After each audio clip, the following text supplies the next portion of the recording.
Hello everyone, welcome to study shorts. आज हम बात करेंगे फंडामेंटल राइट्स के बारे में। Part 3 of the Indian constitution from article 12 to article 35 deals with fundamental rights.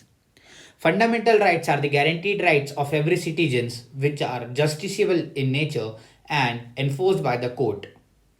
अगर हम बात करें आर्टिकल 12 के बारे में, article 12 gives the definition of state कि government of India, parliament of India and any other authority within the country or outside the country within the control of country is known as state। Article 13 ये कहता है कि any action, legislature, law, amendment जो कि abridge कर रहा है या फिर वॉयलेट कर रहा है part 3 of the Indian constitution from article 12 to 35 will be declared as null and void. अब हम बात करते हैं right to equality. Article 14 to 18 deals with right to equality। Article 14 says equality before law and equal protection of law। Equality before law एक British concept है and on the other hand equal protection of law एक American concept है। अगर हम बात करें इनके nature की तो इक्वालिटी बिफोर लॉ एक नेगेटिव कॉन्सेप्ट है which says no discrimination, everyone is equal in the eyes of government. And जो इक्वल प्रोटेक्शन ऑफ लॉ है एक पॉजिटिव कॉन्सेप्ट है which says like should be treated as like but unlike should not be treated as like. जैसे एक बच्चा है कोई crime कर रहा है और एक बड़ा कोई क्राइम कर रहा है, so they both are not be treated as like, और उन दोनों को सेम सजा नहीं होने चाहिए। And if two adults do crime with full of their mind and attention तो उन दोनों को सेम सजा मिलेगी। अगर हम बात करें इंडिया की तो इंडिया में दोनों लागू होते हैं अकॉर्डिंग टू टाइम और ये डिसाइड करता है जुडिशरी। नेक्स्ट अप हम बात कर लेते हैं आर्टिकल 15 की। Article 15 says no discrimination on certain grounds. Here it says that आपके साथ discrimination on the basis of religion, race, caste, sex, place of birth नहीं होगा। अच्छा, आर्टिकल 15 में बताया है आपके साथ कहाँ नहीं होगा डिस्क्रिमिनेशन, जैसे use of water, hotels, toilets, etc. Article 15 is not saying no discrimination. It is saying no discrimination on certain grounds. Different treatment का मतलब ये नहीं है आपके साथ डिस्क्रिमिनेशन हो रहा है। फॉर एग्जाम्पल, एक बच्चा है जो अच्छा पढ़ रहा है उसको स्कॉलरशिप दे रही गवर्नमेंट, और एक बच्चा है जो अच्छा नहीं पढ़ रहा है उसको नहीं दे रही है। So it is not discrimination, it is different treatment. अब हम नेक्स्ट अब बात कर लेते हैं आर्टिकल 16 की। आर्टिकल 16 कहता है equal opportunity in public employment. इसमें भी यह बताया है कि आपको no citizen can be discriminated against any employment under the state on grounds of any religion, race, caste, sex, descent place of birth. अच्छा, reservation are made to make a level playing field for backward classes. जो backward classes है वो बहुत पिछड़े वर्ग में आती है, to join them to the main stream reservation are made. Next बात कर लेते हैं आर्टिकल 17 और 18 की। आर्टिकल 17-18 से abolition of untouchability and titles. Untouchability एक ऑफेंसिव क्राइम है और इसके लिए आपको सजा हो सकती है। दूसरी चीज, टाइटल्स जो हैं वो जैसे राजा, महाराजा, ये सब टाइटल्स भी नहीं रख सकते हैं। मेरिटोरियस टाइटल रख सकते हैं जैसे डॉक्टर, इंजीनियर। नेक्स्ट बात करते हैं right to freedom. Article 19 to article 22 deals with right to freedom. Article 19 ही कहता है फ्रीडम ऑफ स्पीच।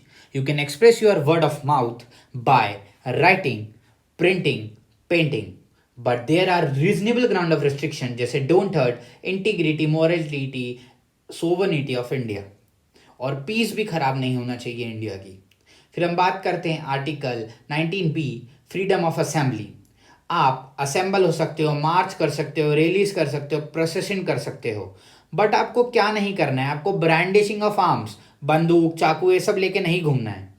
और जो सिख लोग रहते हैं जो अपना कटार लेके घूमते हैं वो उनके आर्टिकल 25 में कवर हो जाता है।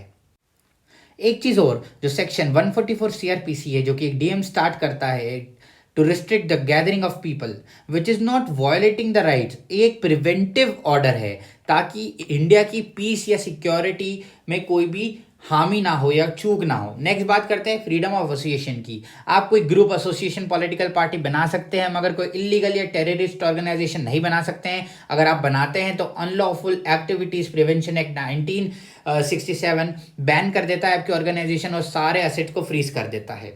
नेक्स्ट बात करते हैं फ्रीडम ऑफ मूवमेंट। आप इंडिया में कहीं भी जब घूम सकते हो, बाहर भी कहीं घूम सकते हो, बस रीजनेबल ग्राउंड ऑफ रिस्ट्रिक्शन है।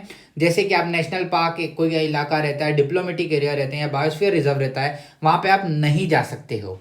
फिर आता है फ्रीडम ऑफ रेसिडेंस। आप कहीं भी रिसाइड कर सकते हो एनीवेयर इन इंडिया, बट कुछ ग्राउंड्स ऑफ रिस्ट्रिक्शन है same as freedom of movement. और एक और चीज़, article 35A special residence right देता है for the citizen of Jammu and Kashmir. फिर आता है freedom of profession, every citizen can do any occupation profession except illegal profession.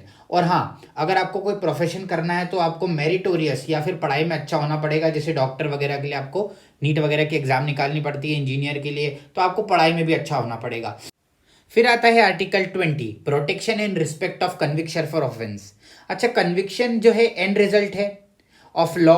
अगर किसी को कन्विक्ट करना है तो you have to follow procedure of law, ठीक है। और अगर ये प्रोसीजर फॉलो नहीं हो रहा है तो एक आर्बिट्री कन्विक्शन हो रहा है, और आर्बिट्री कन्विक्शन से बचाने के लिए आर्टिकल 20 है, ठीक है। 3 प्रोविजंस होते हैं। पहला होता है no ex post facto law, मतलब आपको कोई पास्ट इवेंट के बेसिस पे आपको सजा नहीं दे सकते। नो डबल जियोपार्डी, एक ही क्राइम की 2 बार सजा नहीं दे सकते। और नो सेल्फ इंक्रिमिनेशन, मतलब आप राइट टू रिमेन साइलेंट है मगर आपको एविडेंस जैसे blood sample, hair sample, eyes, ये सब आपको देना पड़ेगा। फिर article 21, right to life and personal liberty, no person shall be deprived for his personal liberty and life. अच्छा, article 20 is actually protecting article 21। If the procedure establish by law follow नहीं हो रहा है और पुलिस आर्बिट्री कन्विक्शन कर रही है, so it will be वॉलेटिंग your article 21। Article 22 की बात करें, protection against arrest and detention.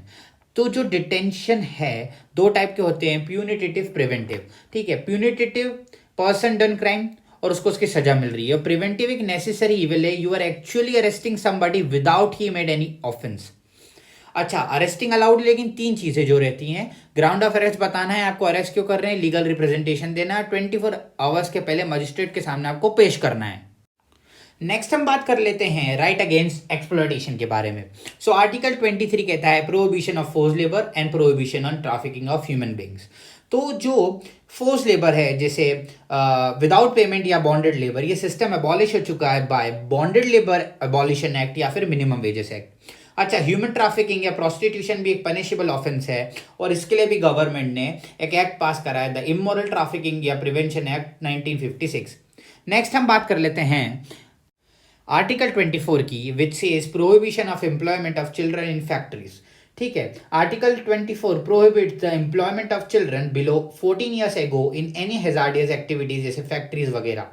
अच्छा, child can do work in non hazardous family business जैसे farms after school hours, school पढ़ने के बाद फार्म्स वगैरह या नॉन हैजार्डियस जगह बच्चा अपनी फैमिली बिजनेस में हेल्प कर सकता है। फिर आता है right to freedom of religion from article 25 to article 28।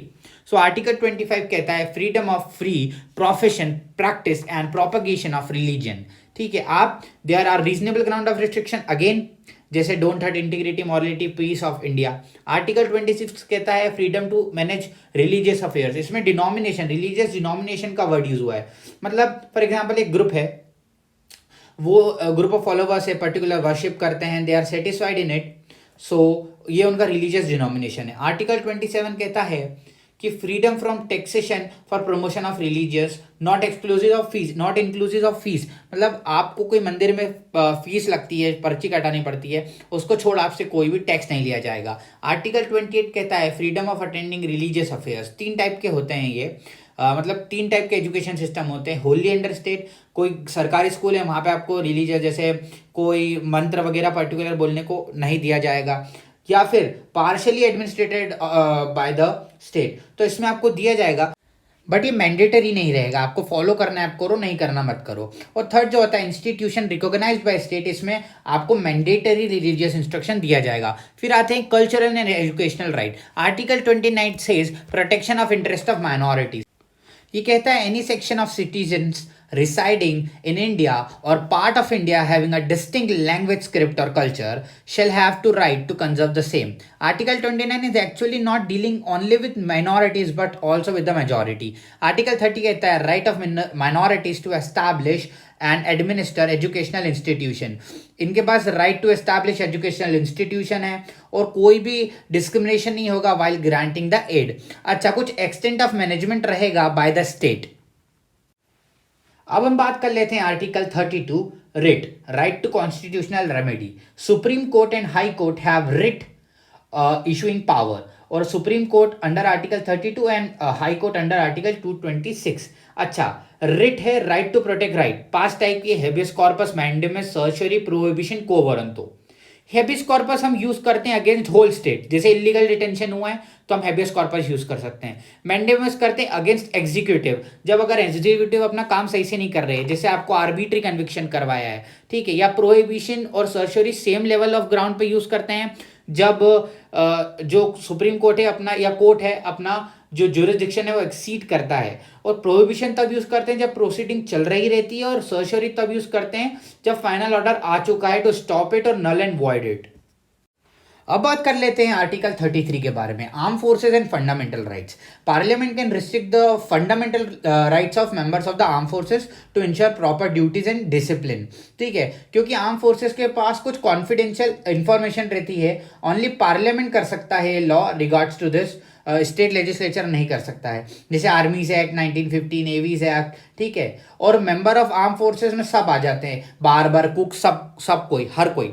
अब बात करते हैं आर्टिकल 34 के बारे में, martial law and fundamental rights. Martial law एक ऐसी सिचुएशन है जब मार्शल लॉ तब लगता है कि जब कोई सिचुएशन, दंगे, राइट्स वगैरह होते हैं, बहुत सिचुएशन खराब होती है, पुलिस से नहीं संभलते, तो फिर आर्मी आती है।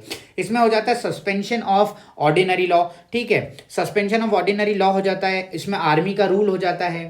फंडामेंटल राइट्स को रिस्ट्रिक्ट हो जाते हैं फंडामेंटल राइट्स। मिलिट्री ऑफिशियल्स के पास एबनॉर्मल पावर होती है, किसी को भी सजा दे सकते हैं वो लोग। लास्ट है article 35, affecting certain fundamental rights. Parliament ये एक्सरसाइज कर सकता है, जैसे लॉज बना दे in respect of making place of residence as a condition of employment. तो ये था पूरा फंडामेंटल राइट्स। कैसे कॉम्प्लेक्स टॉपिक को मैंने इजी कर दिया। Subscribe for more.